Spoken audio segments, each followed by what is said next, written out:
Chapter 3, it's called Pictures. The next morning, Mother called me for breakfast. "Good morning," said Mother. "Good morning," said Daddy. "Good morning," I said. "Roosters can peck your head into a nub." Daddy put down his coffee. "Excuse me?" I pointed to my head. "A nub," I explained. "A nub is a teensy little knob head. Roosters can peck your head into one." Mother looked strange at me. "What in the world is this about?" I did a big breath at her. "'Cause how can I even be clear on the subject? A nub, a roundish, ballish head nub. And do not tell me that roosters do not peck at you on account of we had pet day at my school and Meanie Jim brought a rooster to room 9. And that boy is a rooster expert." I looked at her. "Plus also, you said Uncle Billy's rooster was mean too, right, Mother? Remember that?" Mother looked frustrated at me. Then she put her head on the table and she didn't come up for a real long time. Finally, she peeked her eyes at Daddy. "Now what?" she asked, kind of quiet.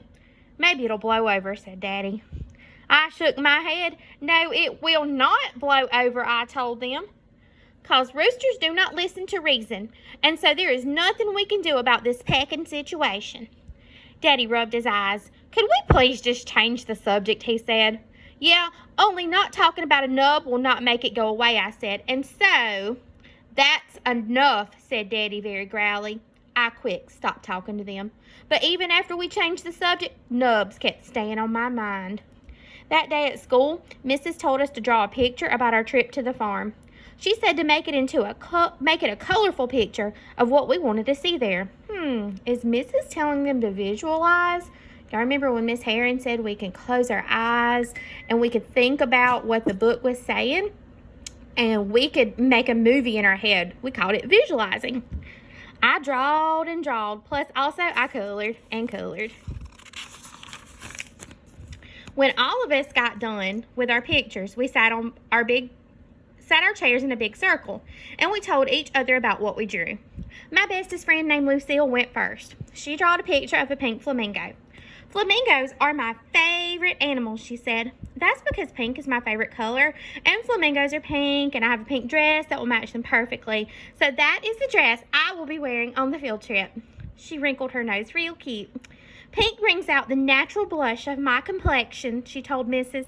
"Have you ever noticed my satiny, smooth skin?"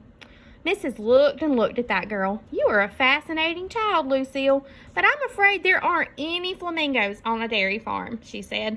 Lucille looked surprised. "So where are they then?" she asked. "Well, flamingos can be found a lot of places," said Mrs. "South America, for example." We learned about flamingos a couple months ago.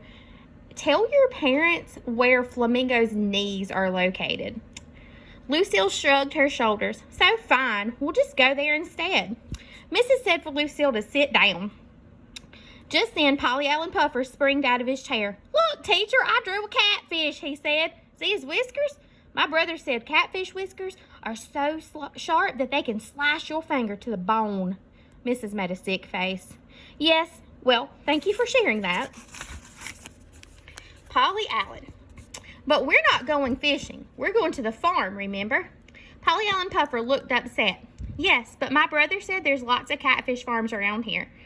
And so that's the kind of farm I think we should." "No, Polly, no," said Mrs. We're going to a regular plain old farm with regular plain old farm animals."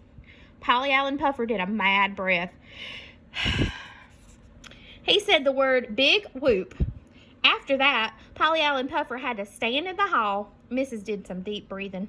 "Please, children, did anyone in room 9 draw a picture of a regular farm animal? Anyone at all? That's all I'm looking for here.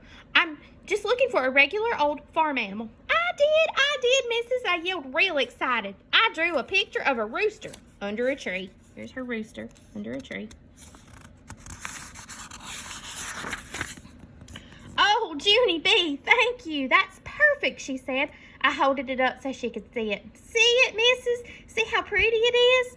Mrs. looked at my picture. "Oh, yes, that's a very nice tree, Junie B," she said. "But why is it laying on its side?" "It crashed over in a rainstorm," I said. "Oh," said Mrs. "Oh, dear." She looked even closer. But I'm afraid I don't see the rooster, honey. I pointed. There, I said. See his foot under the branch? He did not get out in time, apparently. Mrs. covered her mouth with her hand. Just then, a girl named Charlotte hollered, I hate that picture. That's a terrible picture. I crossed my arms at that girl. You would not say that if your head was a nub, sister, I said. Meanie Jim laughed real loud. Then Mrs. said for all of us to take our chairs back to our tables, and we did. We didn't show any more farm pictures.